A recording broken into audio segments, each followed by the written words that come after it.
The opinions expressed by the host and guests in this show are not necessarily the views of Children's Health Defense.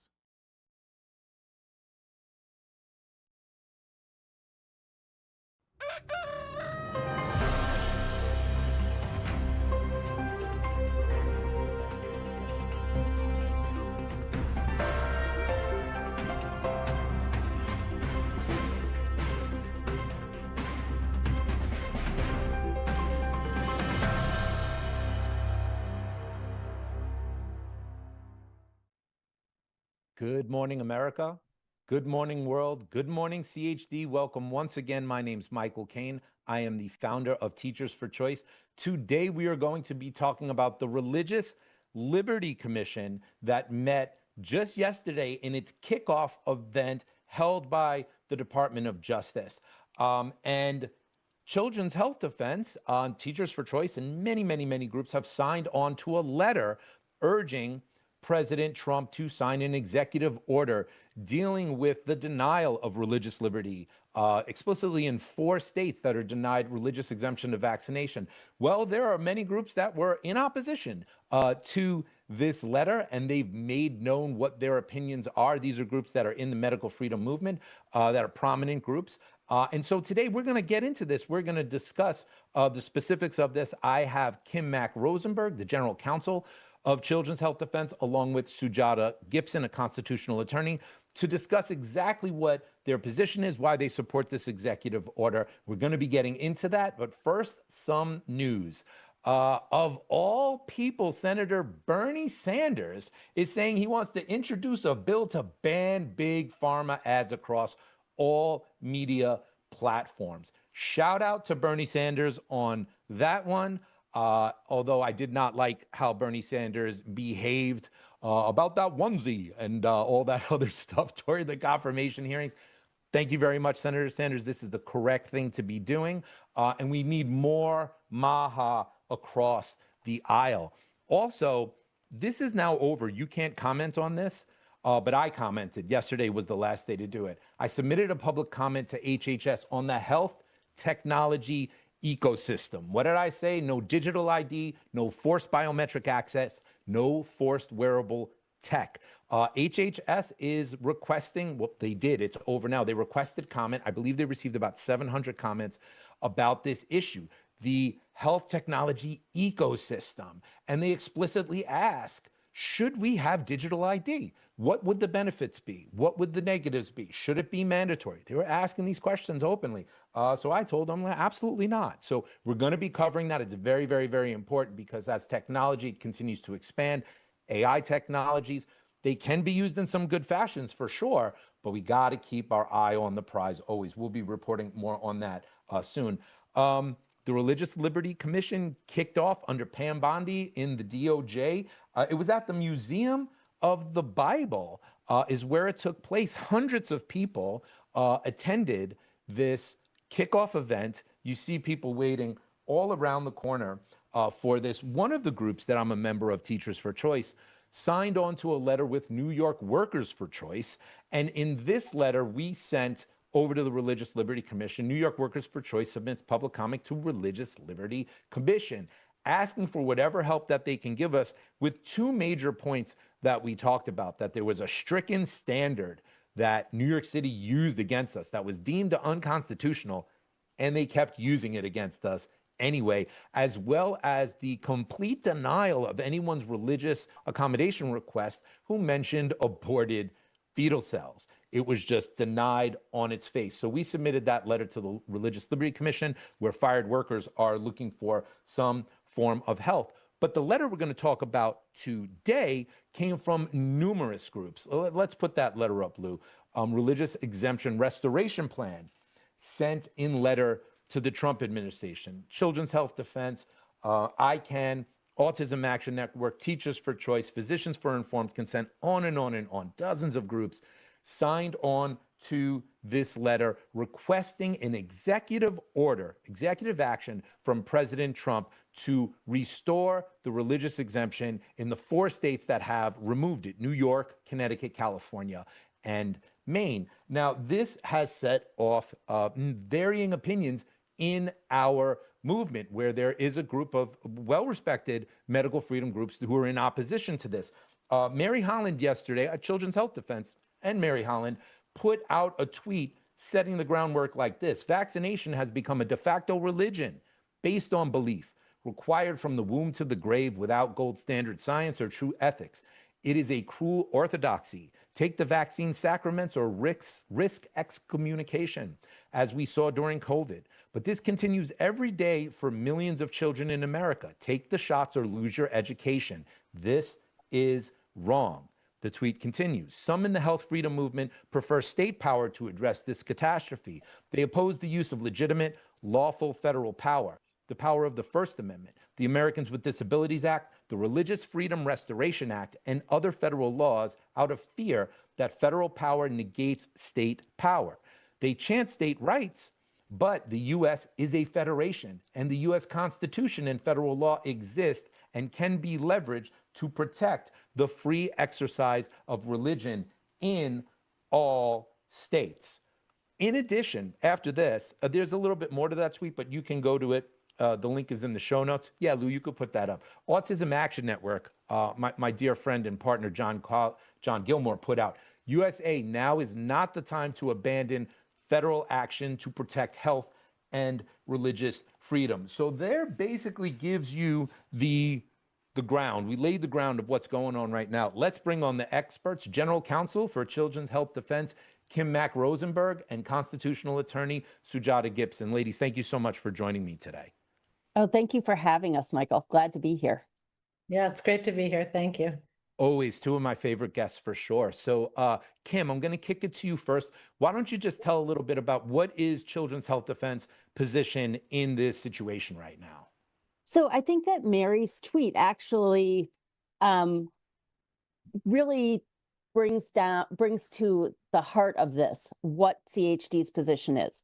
We are not saying that there is just one way to go. We believe that we have to look at as many options as possible to preserve religious freedom and the free exercise of religion, that if you are opposed to vaccination on religious grounds, that you are able to still access education and still access healthcare. So the letter that you mentioned that went to President Trump and to the Religious Liberty Commission, over 40 very prominent organizations, you named a few of them, and individuals signed on to that letter. And that letter essentially asks that three things be done. The first is an executive order to protect religious freedom through the use of federal law and the U.S. Constitution, and not just protect it in New York, California, Maine, and Connecticut, but around the country. This is intended because I think we'd just be deceiving ourselves if we thought that, those were the only 4 states where there was an attack on religious liberty. We saw it in Hawaii. We've seen it in other states. It's happening around the country. So this is something that can be done, as Mary said in her tweet. The U.S. is a federation of states, and we're not trying to stomp on state, and no one's suggesting stomping on state public health laws, for example. This isn't intended to be a direct conflict with state public health laws. This is about using federal law to protect religious freedom. It's not using federal law to overstep onto states' rights with respect to public health. And I think that's an important distinction to make. I'm sorry, go ahead, Kim. The letter goes on then to ask for the president to involve the attorney general in bringing actions in New York, California, Connecticut, and Maine to restore those religious exemptions. And then also there's the issue of access to healthcare, because as we saw during COVID, and we'll continue to see, many people were denied access to healthcare, and in some cases, really healthcare that was necessary for them to continue living, not being able to get an organ transplant, for example, because they had not taken a COVID-19 vaccine. So there are really 3 prongs, broad prongs, that are being raised here. And I think they're all very important. And I think it's important that our viewers and everyone else out there understand what the executive order really proposed versus some of the information that's out there about what it allegedly says. And one of the things I want to bring up is that the letter went out, all these groups signed on to it. But then just recently, a draft executive order, which actually said at the bottom for White House eyes only, came up. Just to be clear, none of the organizations signed on to that draft EO. Am I correct about that? That all the organizations were just signing on to the letter requesting that this be explored and that an EO be created. Do I have that correct? That's my understanding, Michael. You know, the executive order, I think, was there as an example of what could be done. And it was sent to the president so that he would have an example of what this would look like. And it was modeled on the executive order that came out on Valentine's Day with respect to COVID-19 mandates for schools. So this is not a new format, a new idea. This is taking a template that already existed and using it slightly differently. That's a really interesting point you bring up. This is correct. Federal action was already taken in regards to COVID vaccine mandates being mandated in schools. And overall, that was celebrated. I don't believe any legal action was taken against President Trump in doing that. Sujata Gibson, I want to bring you in here. There are a lot of fears around executive order. There's a lot of talk about, well, what if this gets litigated? What if it goes to the Supreme Court? We could get rid of all religious exemptions in all 50 states, that this opens a dangerous door. What's your comments? What's your response to that? I think the fears are not based on what is being proposed here, and that might have something to do with just not understanding how the federal and state laws work with each other. So I too would share a fear, for example, if President Trump were to issue an executive order saying federal funding, even discretionary funding, is now going to be made contingent on you offering an exemption for any reason to vaccines. Of course, we would love that, but it's a very dangerous order to have because it could go the other way. The next president comes in and says, okay, now federal law is, funding is contingent on you not having an exemption to vaccines. So, it could just be this horrible seesaw. And I think that's what people, I think that's the fear that's being stoked. But this particular executive order and proposal has been reviewed by, it's not my proposal or anything, but I'm one of many people who have reviewed it that are lawyers. And the thing that I like about it is it's grounded only in the power of the religious and the job of the the federal government to guarantee religious rights aren't trampled. So the federal government has actually heightened responsibilities over the state because not only is it bound by the First Amendment, but also by something called the Religious Freedom Restoration Act, which was intended to restore the power of the First Amendment after case law made it very weak as applied to the states. And the Supreme Court said, well, RFRA, as we call it, this act doesn't apply to the states, but it does apply to the federal government. So the federal government can't take any action that would burden religion without proving that it was a compelling need that made them burden that religion and that they couldn't have done it any other way. So the federal government has a responsibility to ensure that when it gives certain discretionary funds to programs, it's not incentivizing burdening religion. And that's where this power to kind of determine the funding condition comes from. And so there's not really a way of having it blow back. I'm sorry if this is getting into the weeds, but it's. But I want to get into that because this is part of what we're hearing. People are saying it absolutely could blow back if we get a president that is not friendly to us, that is against religious rights and is against having health freedom choices when it comes to vaccines. They could issue an executive order because Donald Trump set a precedent by making this executive order to incentivize religious accommodation in all 50 states, that could be revoked, that an executive order could de-incentivize that, could say, no, you can't have this religious accommodation in all 50 states. And people are very worried. Sujata, people are very worried in their state, their kids are going to lose their religious exemption in the years ahead if that happened. How do you respond? And that's why, so that's the fundamental misunderstanding. This act, RFRA, would be clearly violated by an executive order that said funding is contingent on you not offering religious protection. Because RFRA forces the government to offer religious protection.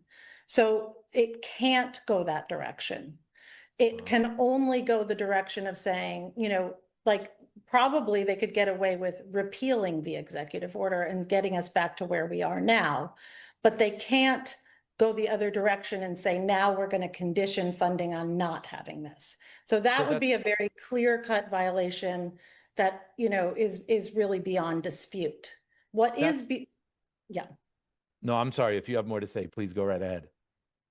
No, the way that this law is vulnerable is not in a way that could jeopardize any of the other states' provision of a religious exemption. The way that this law could be vulnerable is the Supreme Court could say there's like complicated law under the spending clause of how much you can condition. And the federal government has a good reason to condition funding on provision of religious protection, but they will have to choose very carefully which kind of discretionary funds they use. And that's not a vulnerable legal. So Sujata, it could go to SCOTUS, but all that could happen at SCOTUS is SCOTUS could overturn it saying, no, you can't do this because you have allocated the wrong fundings to it, or yes, you can do it because you allocated the correct fundings. That would be the constitutional question that would go up to the Supreme Court. Do I have that correct? Yes. Okay. Another issue that I've heard thrown out is people are saying, don't do this unless you can guarantee this won't go to the Supreme Court and solidify Jacobson solidly as law. I'm hearing that from people as well, too. Could you comment on that? Well, what's ironic is the people arguing this are basically arguing for Jacobson. So the way that our federal system works is the federal government has certain narrow powers enumerated mostly in the Constitution and certain acts. And other than, and those even arise out of the Constitution. And other than those powers, the states have power. The first most fundamental power the federal government has is the First Amendment, which guarantees the right to religious freedom. So any state law is subject to that power. What Jacobson did, it was decided in 1905. And so that would include public health laws, right? They are also subject to the First Amendment. But what happened with Jacobson was it was decided in 1905 before the Bill of Rights, which includes the First Amendment, was ever applied to state action. So at that time, the Supreme Court was not constrained by the Constitution. And it held that they didn't see any independent reason the states couldn't make a vaccine mandate like that. And since then, basically, a lot of courts have taken Jacobson, even now that we know without a doubt that the First Amendment applies to state and federal action. That's been very, clearly established in the last 120 years. Some states are saying no, but Jacobson should still stand for this proposition that somehow public health trumps everything, even the First Amendment. And so if you just raise the issue of vaccines or public health, you don't have to follow the Constitution or the First Amendment or anything else, because the states just have the total right to do whatever they want without question and without proving they need to. And so what this executive order would do is push back on that precedent and say, it can't really stop this. It's not stopping the states from making public health policy, but it is saying, as far as the federal government is concerned, if you're going to do it in such a way that burdens religious rights, whatever happens in the courts, we're not going to participate, because we understand that under the Religious Freedom Restoration Act and under the First Amendment, we can't participate in burdening religious rights without a compelling reason. That's fascinating and very interesting and a little complex. It's not a surprise to me that people are kind of getting into their feelings I have friends in Florida that left New York when their kids got kicked out of school. And in their heads, what we're doing is coming after their kids again. They're going to have to leave again or leave the country, right there. So I just want to make sure to speak to, I understand those fears. I understand people taking this extremely seriously. These are our families, our jobs, our lives. But I do believe that there is a place for federal action. As a matter of fact, John Gilmore from Autism Action Network, he just put out this list of various federal actions that have been very beneficial to our nation. What other federal actions should we abandon if we shouldn't do this? Should we abandon the goal of a federal ban on medical mandates and leave that to the states? Should we abandon efforts to restore our rights to sue in court for vaccine injuries? Should the president revoke the executive order banning COVID mandates in schools? Should we rejoin the World Health Organization? Should we put the COVID injection back on the CDC schedule for children and pregnant women? So I'm just going to stop there. He has a couple of others there. Kim, maybe you could just speak to, what do you think about the point that John's trying to make here? I think John is making a really excellent point here, because there are a number of things that he lists in that alert that many, if not all, people in health freedom really believe strongly in favor of, and they're happening at the federal level. You know, we have to keep that in mind. There are a number of arrows in our quiver, as it were, that we can try to use, and those are both state law and federal law, and the U.S. Constitution, and in some cases, state constitutions, that we can use to try to address these issues. And one of the things that I've heard that I think we also need to correct for the viewers out there is that somehow this proposed executive order gives a constitutional stamp of approval or imprimatur to state vaccine mandates. And that's not the case at all. This is talking about the overlay of religious protections and how those interact with state laws, Sujata talked about just a few minutes ago. But it is not saying that there's, states have some sort of constitutionally protected right, or there's some sort of constitutionally enshrined right to have vaccine mandates on a state level. That's simply not the case. And in fact, Children's Health Defense, and I believe, the other signatories to that letter that we showed earlier, we're all working very hard and will continue to work to try to abolish mandates. But while we're doing that work, I believe that it's better to try to strengthen our religious protections as well. Sujata, could you speak to that as well too? Because I have heard that as well too, that people are saying, if you support this executive order, if you say there needs to be religious exemption to mandates, you are saying mandates are valid. What's your comment to that? Well, Jacobson already said mandates are valid. That's the law of the land right now. We can keep fighting against that. And the way to do that is through the Constitution, not just through religious rights, but also through substantive due process rights, to the right to the refuse medicine, for example, which has been recognized by the Supreme Court. But these are all federal solutions, which is the ironic thing.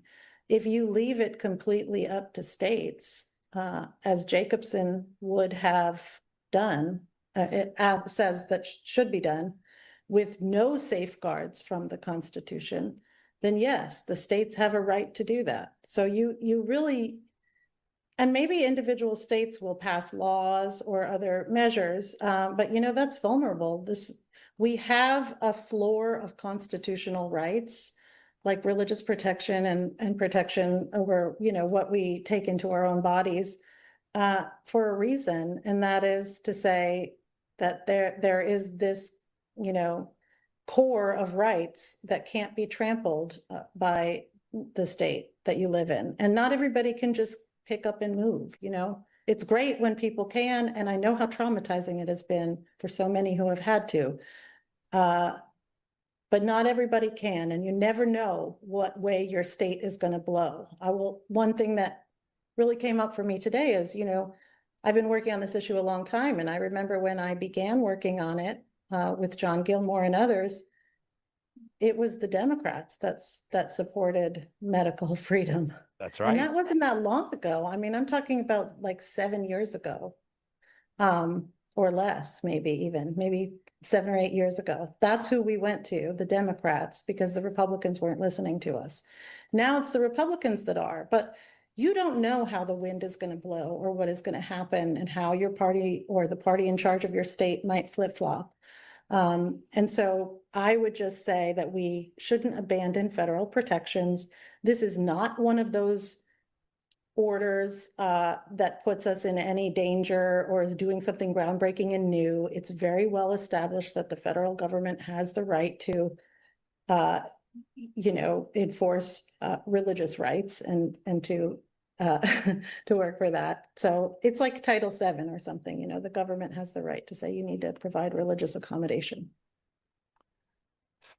Very, very interesting, very important. So just to summarize a little bit, both of you feel that this executive order, if it was taken by President Trump and it was implemented in this form or a form similar to the one that is in draft form currently, this could not go to SCOTUS to get rid of all religious exemptions across the country. And it also could not go to SCOTUS where it would solidify Jacobson more so than Jacobson already is, because Jacobson is, as you said, Sujata, the law of the land. Currently, it holds as a precedent that is referenced over and over and over. And we do see that.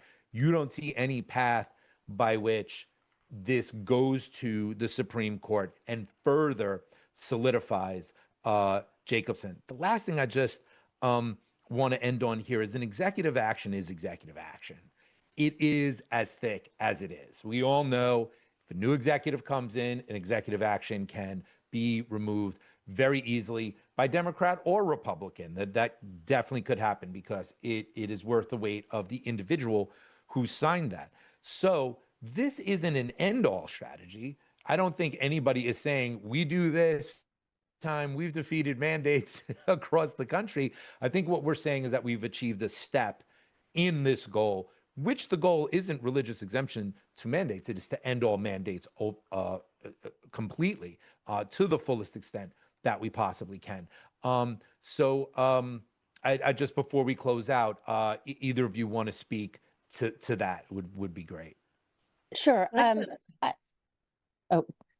ahead. I think one of the important things that you just said, Michael, and we've been saying as we've had discussions about this, is that this is a stepping stone to other things. We are not anticipating that an executive order, if it's even signed, right now it's just been proposed, right? It hasn't even been signed. It doesn't exist yet. If it is signed, that is a stepping stone in a continued fight to end mandates. And importantly, one of the things that the letter even asks is that the Attorney General commence actions against New York, California, Maine, and Connecticut, so that the letter is asking for greater protection in those states in multiple ways, not just through the executive order. And Kim, I want to point out that one of the big hotspots I'm on phone calls and my attention to every day is Massachusetts. They have a religious exemption to vaccination and they are sweating bullets. I saw 5-year-olds, 13-year-olds, 19-year-olds in tears in Boston saying, why am I here again? Defending my right to an education. So the idea that this is confined to these 4 states, and these are the only 4 states to worry about this, that's not rational. That's not the fact at all. Sujata, why don't you take us out? Give us your opinion on this. Yeah, I mean, I agree. The executive order is not, wouldn't be my first choice of anything, except for that if it's possible to get one, that could lead tremendous momentum, especially alongside lawsuits and other efforts to do something like, to get the interest of the legislature to maybe codify it into something more lasting that could, guarantee religious accommodation as a floor for any vaccine mandate. And that is lasting and that is powerful. Or perhaps, there are other ways if the DOJ were to get involved in litigation, it could bring these issues up to the Supreme Court, because so far they are not willing to take them up. Right. And that's an interesting point that you bring up that not a lot of people know.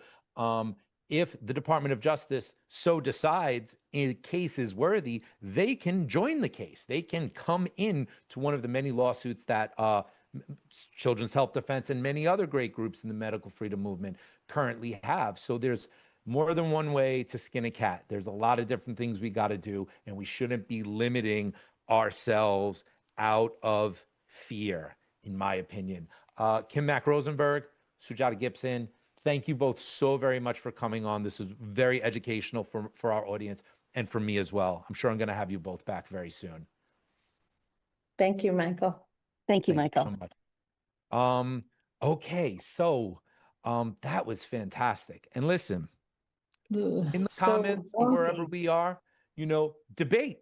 Let's debate on this, right? If you have questions, if you think something was gotten wrong, we should be doing this as a medical freedom movement. We need to speak our truth. We need to speak the facts. We need to do so respectfully. We've done this. Many of these groups, many of the big organizations have been doing this 10, 20 years, 30 years. Some of you out there, God bless all of you.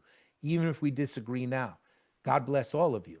But we need to do it in good faith, and we need to do it in a way that builds and that brings us to a better space, not that breaks us down. Because the mainstream media is starting to look at this. They're starting to look at us. Is there a crack in MAHA? No, there isn't. Let's make sure there isn't. And now I want to bring on a dear friend of mine, an amazing person at CHD, Stephanie Locricchio.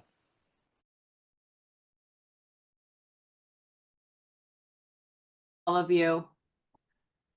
What a great discussion that was. So appropriate and so needed. And I love the sentiments at the end. So we're going to continue with some important conversations. We're bringing back one of my favorite guests, Zen Honecutt. She's the founder of Moms Across America and the author of the book Unstoppable. She is here to share some disturbing results of a study related to some studies related to glyphosate exposure, and also provide some exciting details about the Healthy 2025 parades. Welcome, Zen. Thank you for being back with us. Thank you so much, Stephanie. I'm so happy to be here with you at CHD TV. Thank you. I'm so happy to have you, and thank you for the tremendous work that you're doing. Some of those studies that you sent, I read them, and they are really disturbing. So I want to dive right in. One of the ones you shared showed that tumors were seen even at the lowest tested dose, which is considered safe, quote unquote. Yes. How do you think these findings should impact current regulatory safety thresholds for glyphosate exposure in humans? Well, I think that glyphosate should be banned immediately. And, the fact is that this study, which was the largest study ever done on glyphosate, that's our article on it. This new study is calling for an international Roundup ban around the world. It's on the carcinogenic effects of the long-term exposure of prenatal life to glyphosate and glyphosate-based herbicides. This means both just the glyphosate, the glyphosate ingredient and the final formulation, and other studies have not done that before. 1,600 rats, and the level that it was tested for was below the EU acceptable level, which is twice as high which our United States level is twice as high, right? So it is not an acceptable level, and there were 15 different cancers shown to be caused by this glyphosate exposure below the EU levels, right? And keep in mind, again, our acceptable level is twice as high. And those effects were, everywhere from the liver, the kidneys, let me get the liver, thyroid, nervous system, ovary, mammary glands, adrenal glands, kidney, urine, bladder, bone, endocrine pancreas, basically leukemia. There's a very long word for that I can't pronounce. The skin, the uterus, the spleen, and the brain. So these were cancers that were shown. The leukemia levels, that 40% of the rats that died of leukemia died in less than a year. So early onset, that would be equivalent to about 35 years old of an adult. So if you're wondering why cancer levels are skyrocketing in America, here's why. We're spraying a carcinogen on our food, 280 million pounds a year on our food. It does not wash, dry, or cook off. And we're spraying it around many crops like grapes and almonds and citrus, and it uptakes into the fruit or the seed, right? So we're getting it in almond milk, orange juice. wine. We're getting it in beer because it's sprayed on the grains as a drying agent. We're getting it in tampons because it's sprayed on cotton. We're getting it in breast milk, urine, tap water, vaccines. Stephanie, we just had this great discussion on vaccines. It's in childhood vaccines because of the animals eating grains sprayed with glyphosate. It goes into their bone marrow and their tendons and their gelatin, and the gelatin is ground up and used. I'm sorry, the tendons are ground up and made into gelatin, which are used in glyphosate, in vaccines as a stabilizing agent for the live viruses. So especially the MMR vaccine has higher levels, 24 to 35 times higher levels of glyphosate than the other vaccines. So this study shows conclusively that glyphosate is carcinogenic and it should be banned immediately. And the EU right now is considering that. We hope that they do come out with that right away. There's a lot of pushback, as you could imagine, in the United States on this. And it appears that Bobby and Lee Zeldin and those are putting the economic status, the economic state of the farmers before humans, and our senators and representatives as well. But we're hoping that will turn around, because this glyphosate study is absolutely conclusive that it causes cancer. It's really heartbreaking to me for parents everywhere. You try so hard to do the best you can for your children, but as you said, in so many cases, this is unavoidable. You're buying something, you're trying to soak it in something to break down the pesticides, thinking that you're doing the right thing. What can parents do to shield their children from this? I mean, obviously, from an advocate perspective, I want to know what your thoughts are on how we can put pressure on our legislators to follow this potential EU ban that's happening. It needs to happen here for sure, especially because you're saying it's double the amount of what's being done in these studies. I mean, that's absolutely bone chilling to me. Yeah, our allowable daily intake, which, by the way, actually means nothing because nobody's regulating our intake. Do you see what I'm saying? But the allowable daily intake in the United States is twice that of EU, and our residue levels on our foods are much higher than anywhere else. They were raised by 300% back in 2013. So, for instance, 0.1 parts per billion of glyphosate in animal studies has been shown to cause liver and kidney damage and sex hormone changes. And what's allowed on our wheat is 30,000 parts per billion. 30,000 parts per billion is allowed on wheat. And what we're often seeing is about 1,000 parts per billion. So it's much higher than what should be allowed.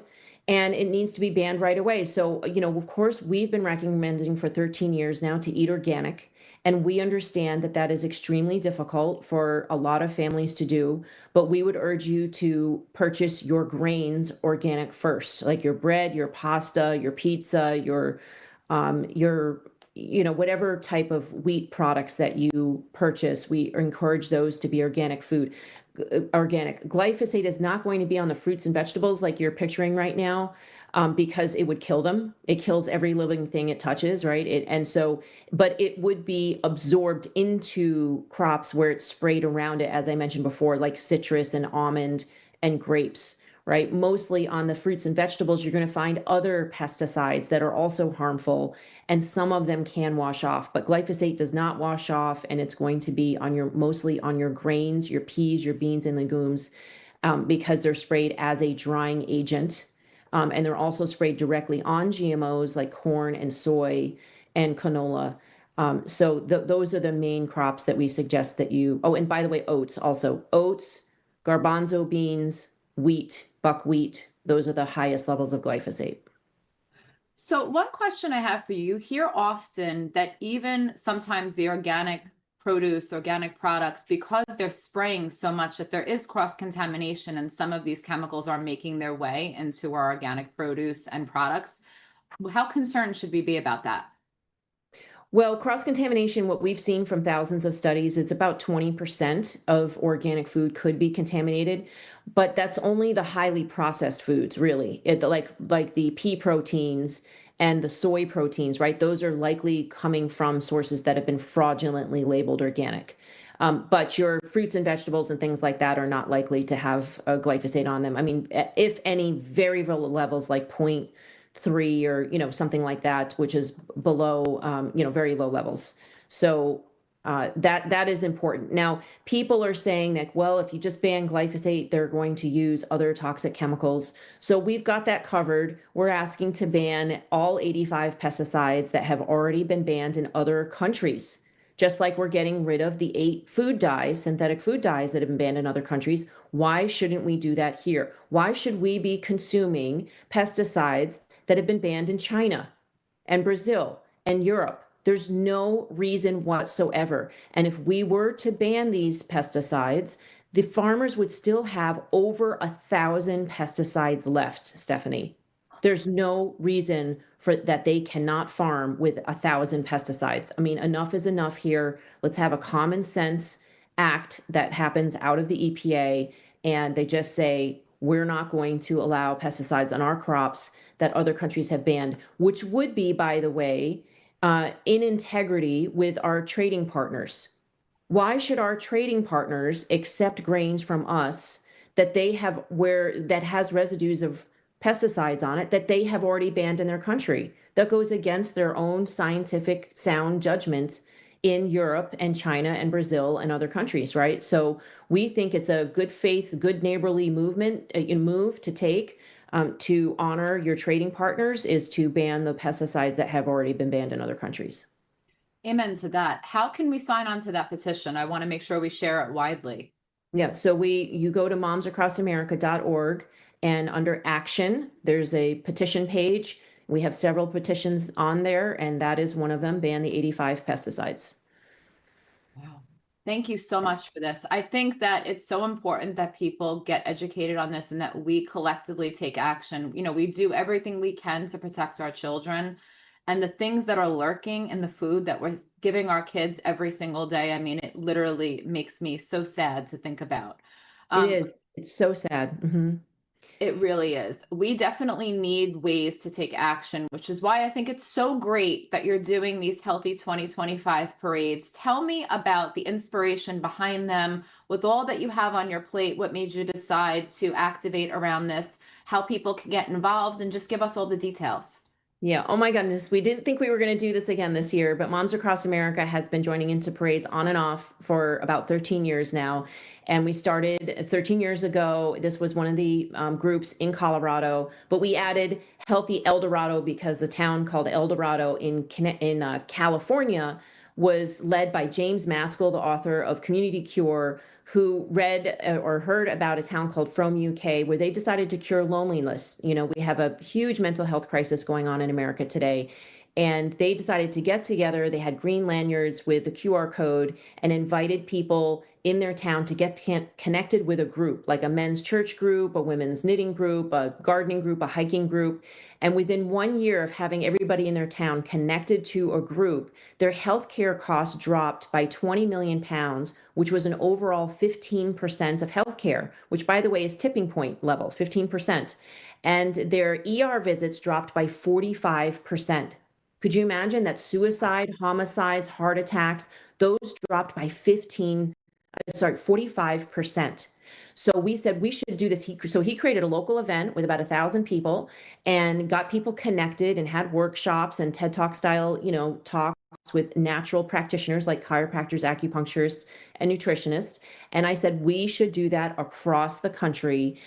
We can start creating those events with hopefully 1,000 people in National Children's Health Month in October, which we hope people will be a part of. But we can create the group that will create those events by joining into 4th of July parades, doing outreach, inviting about 1,000 people to be a part of a local group that would create an even larger in-person meeting where people can get connected in person. Because when you show up at a parade, you're there with a bunch of people, but you're not getting connected with them, right? You can talk to the person next to you, but you're not like exchanging numbers and everything, most likely. So We want people to get connected, and that's the tagline: community, cure, and connection. So we invite you to go to momsacrossamerica.org and click on the little tab right on the front image that leads to Healthy 2025 events. And you could have a banner that says community, cure, and connection, or you could have a banner that says Make America Healthy Again. Totally up to you, depending on the demographics of your area. We understand some people think it's political. We don't think it's political. We've been creating healthy communities now for 13 years, and we, invite you to get involved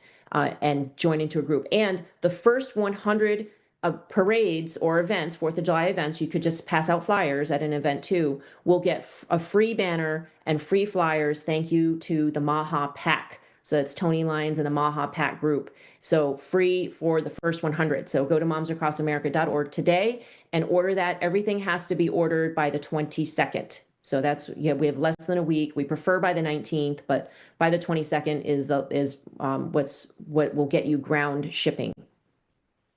You are such an inspiration to me, and I'm sure to so many that are watching. The tremendous work. I don't know how you have time to sleep or shower with everything that you do. So thank you so much for being here, for exposing the truth about glyphosate, and for creating opportunities for communities to gather for the sake of healthier children going forward. I really appreciate you and everything that you're doing, and I will definitely have you back soon. I want to hear how those parades go. Thank you so much, Stephanie. Thank you, everybody. Thank you. Thanks so much. Take care. Take care. All right. So from one fierce advocate to two more, very excited to bring on Cece Doucette. She is the founder of Massachusetts for Safe Technology and the Education Service Director for an international nonprofit, Safer Screen Time. She is joined by Courtney Gilardi and her daughter, Amelia. Courtney is a mom advocate dedicated to educating people on the harms and dangers of EMF exposures. I'm so excited to welcome you both to the show. Thank you so much for being here. Thank you for having us. Thank you. We're delighted. It's just from one toxin exposure to the other. We're going to go into so many things that are going on with EMF exposure. You both are so dedicated to really getting the information out there, and this is an important month. So I want to start with just educating people. Most people have never heard of electrohypersensitivity, yet for so many families, it's a very real and daily struggle. With World EHS Day shining a light on this issue, what do you think parents need to know? And what can we do to support those suffering with this? Courtney, I'll defer to you on this. Oh, you're so kind. Stephanie, I think when we were first diagnosed with electromagnetic sensitivity, we thought we must be the only people. And as we went public and shared our story, we discovered so many others sharing their story of electromagnetic sensitivity as well. I think people need to know that electromagnetic sensitivity is real. It's a legitimate illness. It is recognized by the U.S. National Council on Disabilities and the U.S. Access Board. There are ICD medical codes. There are medical texts, accredited medical conferences. There is information, and Cece's website, Massachusetts for Safe Technology, is a wonderful resource for mothers who care about their children. I mean, Zen was just talking about the foods that we eat, but we also care about, the products that we put on our skin and the things that we ingest every day. And wireless radiation is all around us. And what we can do in our own homes is we can use safe technology to minimize our exposure, because it is such a huge influence in disease development, chronic illness, and just everyday health, the kids' ability to concentrate at school, for them to do well on exams, for them to sleep, for them to be able to, just function normally every day. We saw such a huge impact night and day from being in a high RF environment next to the cell tower, from getting away. And as you mentioned before, not everybody can move. It's not easy to pick up and leave your community or your school district. And I think parents need to know that if their kids are having headaches or insomnia or nightmares at night, remove the wireless, and it can make a literal, immediate, and night and day difference in their health. Amelia, I see you shaking your head in the background. I think it's amazing that you are with your mom, supporting her and all the work that she's doing. I know for many teenage kids, this whole issue of Wi-Fi and EMR, it can be a real challenge in the home. So thank you for being here and being supportive of all the amazing work that your mom is doing. I really appreciate it.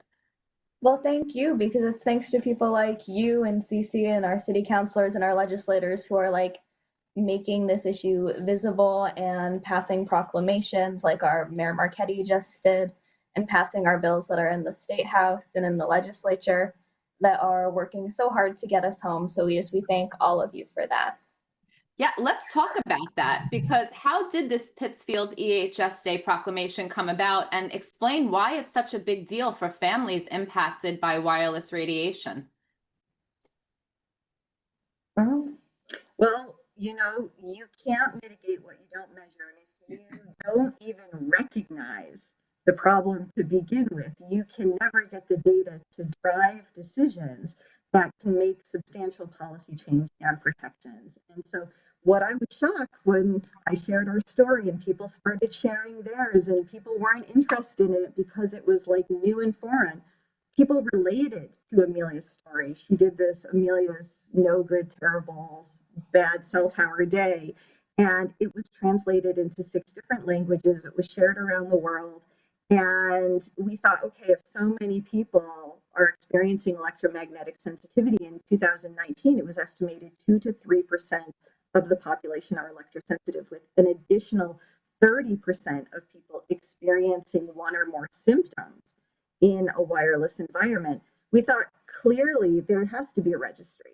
And the proclamations are so important because it, first of all, acknowledges the issue. It acknowledges that every single person has a right to health and safety and to be included in our society, as so many people with EHS find a hard time accessing safe housing, accessing a job that has a low EMF environment, schooling as well. That's a big issue. Many children have to be homeschooled as a result of this. So the proclamations are vital.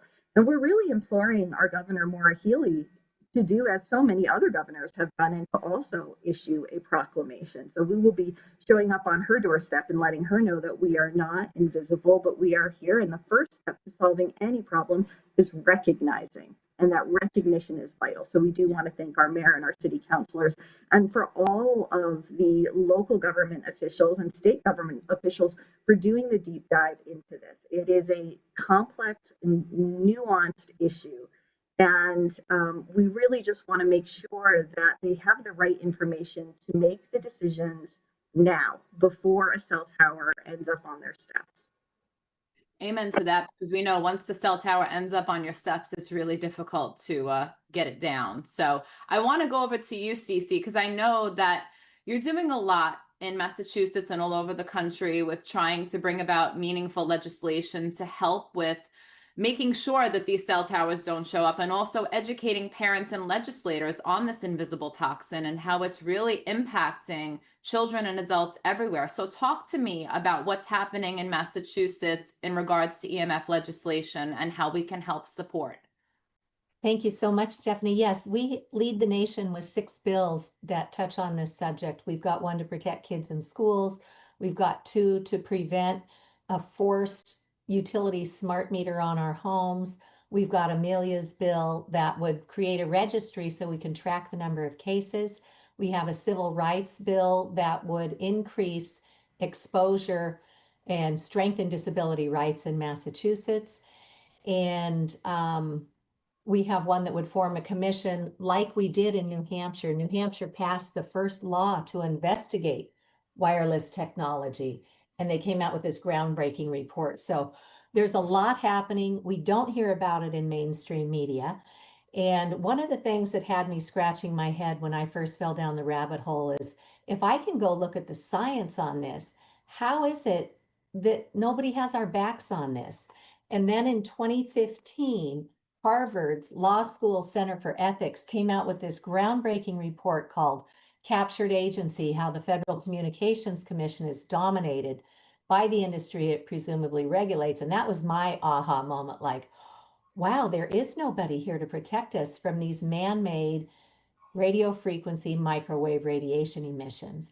And so that's when I really got busy, and I helped my schools become the first in the nation to even have a sign in our classrooms with baby steps toward precaution.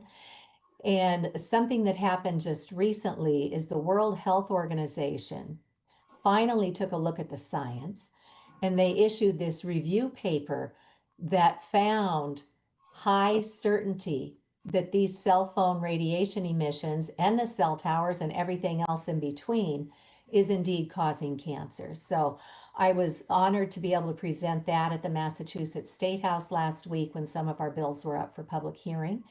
And we would be so delighted if folks would just simply sign on to a petition that we have at change.org that would support these bills.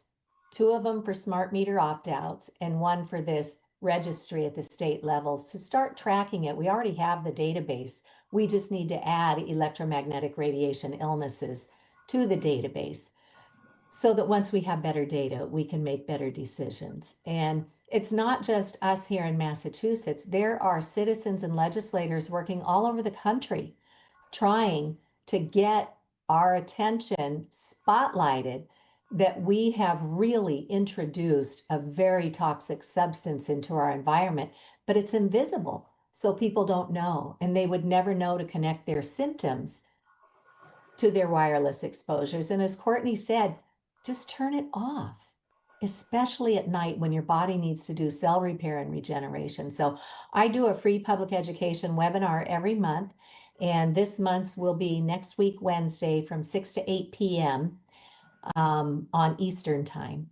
And if you go to Massachusetts for safetech.org and click on our events page, then you will be able to register for that free public education webinar. If the time doesn't work, just register and we'll be happy to send you the recording. And maybe even more importantly, my slides. It took me many years to figure all this out. And with my slides and that 2-hour presentation, we can help you connect the dots very quickly and hopefully leave you feeling empowered on what you can do today to start protecting your loved ones. And we can usually hook you up with somebody in your local area too, because there are people all over the country who are working very hard on this. So thank you for letting me pipe in today and just share what we've been up to in the last couple of months. I always love having you pipe in. I have to say, you and Miriam and so many of the people on those coalition calls have really made such a difference for me and my family. You know, I came to CHD for medical freedom and I had no idea about this invisible toxin. And I've really learned a lot over these last few years and made some significant changes. And I will say, it does make a difference. So people need to get educated and we need to have these conversations with our children, our teenagers. I love the fact that the 2 of you are here together. It really makes me so happy to know that we can reach our teens. I have several in my life. My son is somewhat cooperative. My nephew doesn't want to know anything. So it's not an easy conversation to have. So definitely check out the resources. Make sure that you're connected with Massachusetts for Safe Tech. All of those events, Cece is very diligent about making sure that they're all on the community calendar at Children's Health Defense. So definitely check out our calendar. You can connect there. You can go to her website.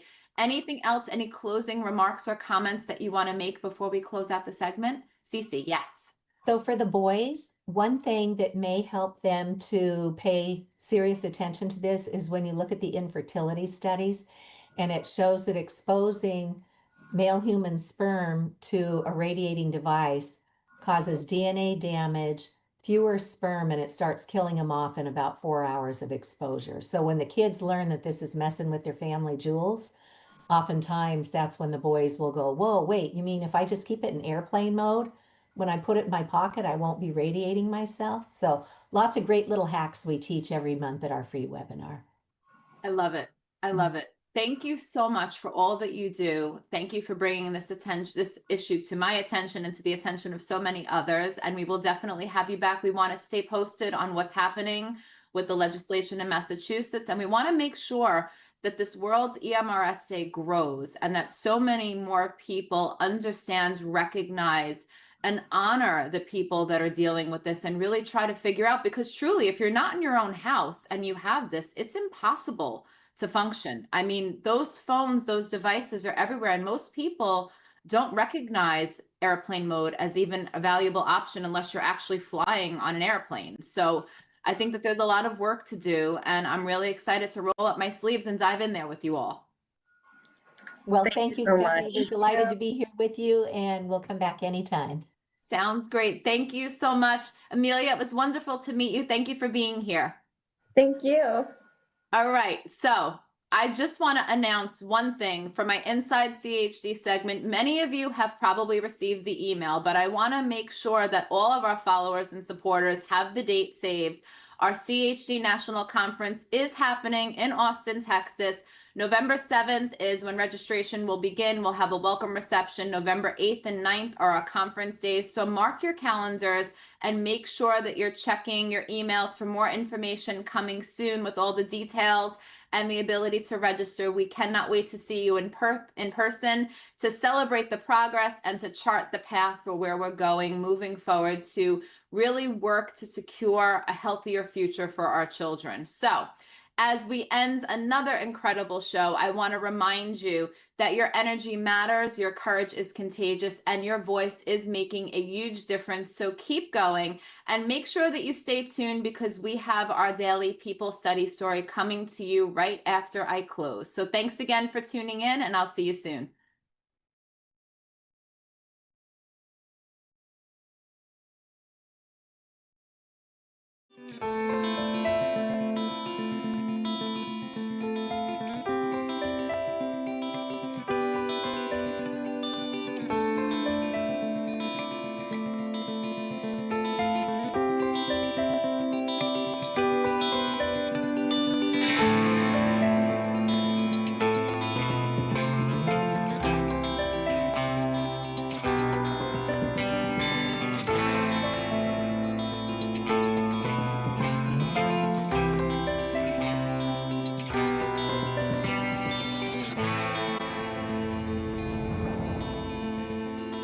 I am 20 and I'll be 21 in a few months.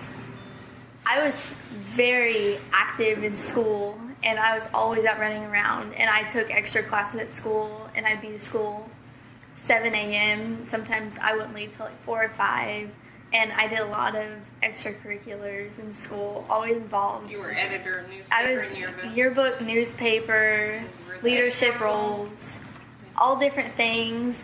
And I was always out with friends, just doing normal stuff and driving around. And we loved to like play games on our Wii and stuff, and dance around. She And could do the Wii dance. She was a pro. they would laugh at me because I got really good at it. Yeah. So you love to dance? Yeah, just for fun, I'd do it. And I always like to make them laugh. And Tell us about the day that you had this vaccine. I came in and I just had kind of like a minor, just kind of sickness came in, but I was just a little bit under the weather. And they were just like, let's catch you up on your shots. And so we were kind of like, because they were telling us Gardasil, Menacra, and Varivax were what I needed. And so we kind of talked about it for a little.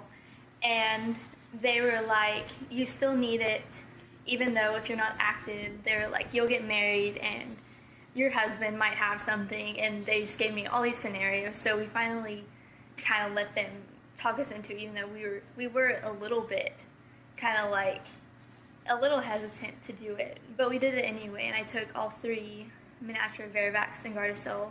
The Menacra is the meningitis, the Varivax is the chicken pox, and then Gardasil is the booster.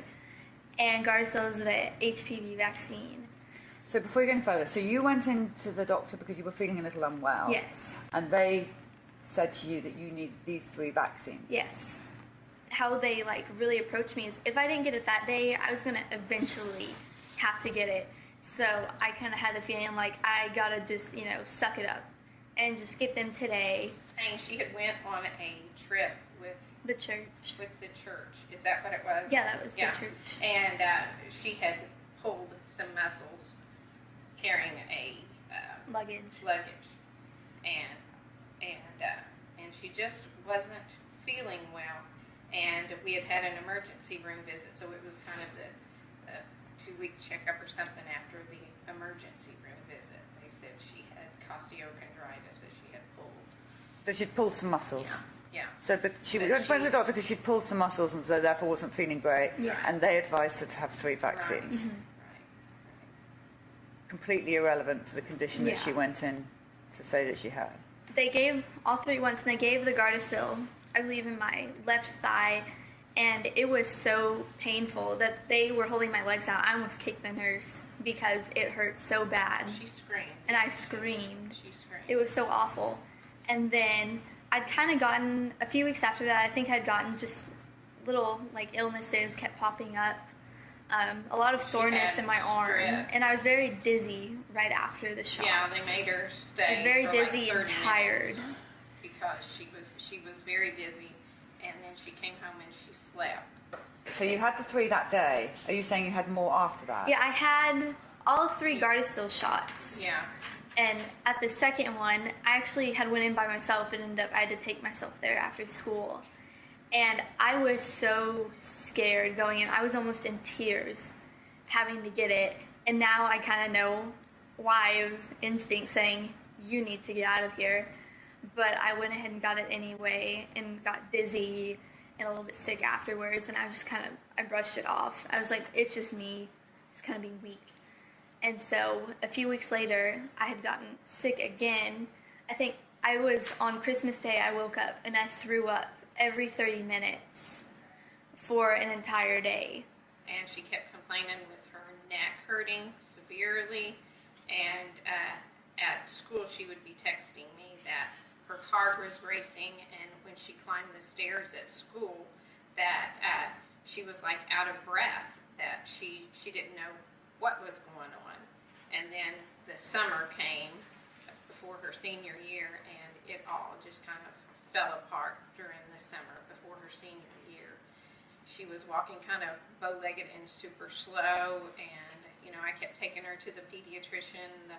We did the heart doctor, the lung doctor, the immunologist, the rheumatologist. We had done emergency room visits because she would have all kind of pain attacks. She felt like she was having a heart attack. She just, you couldn't touch her, that just different areas of her body hurt.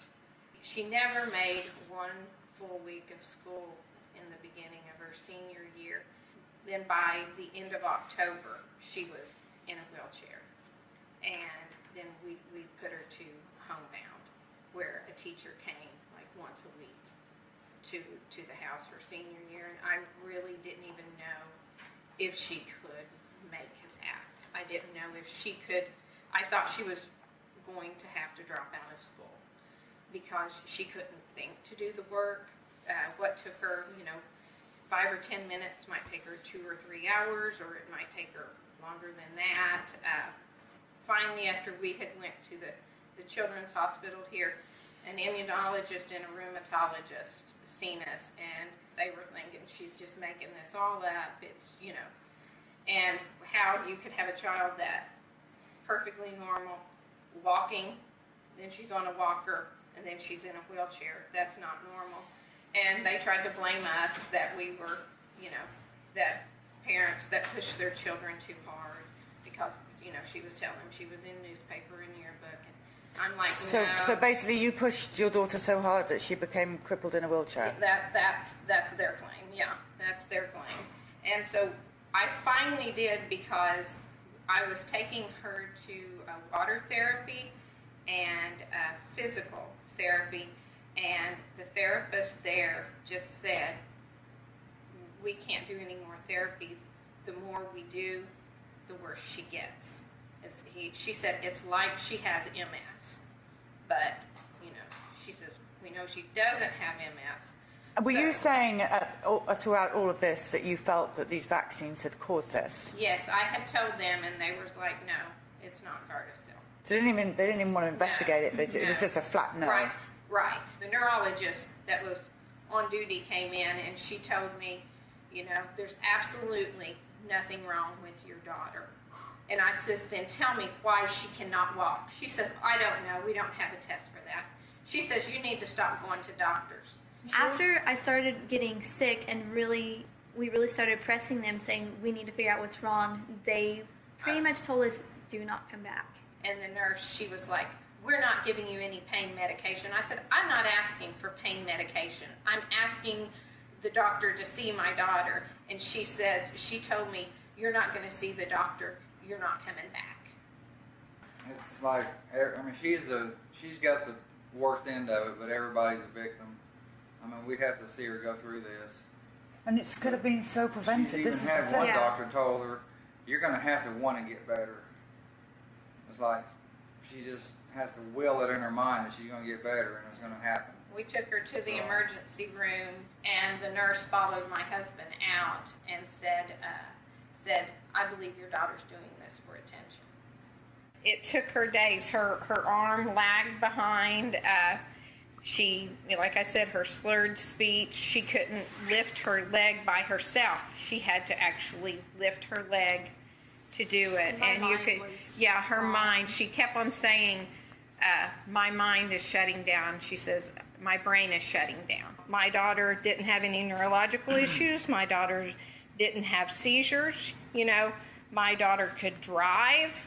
My daughter could think more. My daughter had never had vascular ischemias, you know, and I know it's a hard thing. I wish we would have known, you know, we would have known more. But we were trusting, and, you know, so don't trust everything. If we had even seen one case like this on the internet before we had her done, these shots, she would never have gotten these shots. Yeah. If I just had any indication, either of us, that this is a possibility, it wouldn't have happened. If it's a normal like sleep day or not, I just wake up and it's just like so painful to even just like sit up sometimes. It takes so much brain power to think, to do normal things, to put clothes on, to get hair ready, to put any kind of makeup on. It takes a lot of thought and really kind of planning to do anything to get ready. And if I'm not really walking that day or in a lot of pain or seizures, it makes it, sometimes I can't even get out of bed. I usually do a lot of stuff, like just stay at home and have to have people come to me or do things through the internet is really the only way I'll get like social interaction, because it's really hard for me to get out. Do you still have your friends that stand by you? The ones that I had when I first started getting sick, I really do not talk to hardly any of them now. They started really like, when things started getting serious and I kind of started to figure out this is something really wrong that I have no idea what's going on, they really just started to kind of just go away. I mean, your story it's so affected me, and I know that it's affected so many people around the world, and the fact that you're not advocating for people is just fantastic. People are looking up to you. And you've got to keep doing that work. You do it so well. You write well, and you I don't know if you edit your videos or how you put your videos out, but they're so beautifully done. They're so raw, and you're such a massive inspiration to them. We're just so sorry this has happened to your family. Tell her what you want to do now. Yeah, I originally wanted to be a journalist, is kind of why I think I've gotten where even when I'm sick, I'm able to still do some advocating and write. But I saw how corrupt it was, and I knew I couldn't handle it, and I was like, this probably is not the path for me anymore. And so chiropractic and natural holistic has been like the only thing that's ever helped me. So I'm really working towards being able to be a doctor to help other girls like me, because I've already been through it. So even the doctors we have now, they don't experience what we've had to go through. So to have a doctor that's been through the vaccine injury and know how to deal with it and know how to treat them, I think, because I want to be the person I never had, is kind of what I say. The person I never had to really just support and be like, I get it. Be like, don't, because for me, because everyone's like, you're always so positive. I'm like, really? I'm not positive. I'm just being real. Like, if I'm mad, I get mad. If I'm sad, I get sad. If I'm happy, I get happy. Just let it go through. You don't have to smile through everything. You can be upset. It's okay. It'll make you feel better. Yeah. You're so mature for your age. You really are. It's fantastic. No, this is great work. This is great work. But I was able to graduate high school. Yeah. We made it. We did make it. Yeah, it was rough, but they wheeled her across the stage.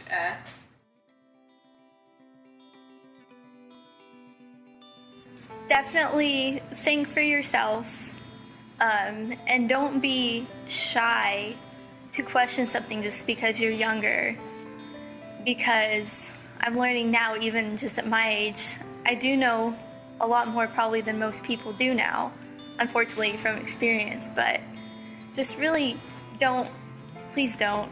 It's been not just physically, but mentally scarring, and dealing with knowing every day someone else is getting this shot and probably going through the exact same thing as I am now, and that I really don't have the luxury now to fight it in private. Most of us don't, because we know this is our duty. We have to stop this from happening again. So please listen to us, your fellow 20-year-olds, 15, 16, that we want the best for you, and we're telling this for you. We're doing this all for you.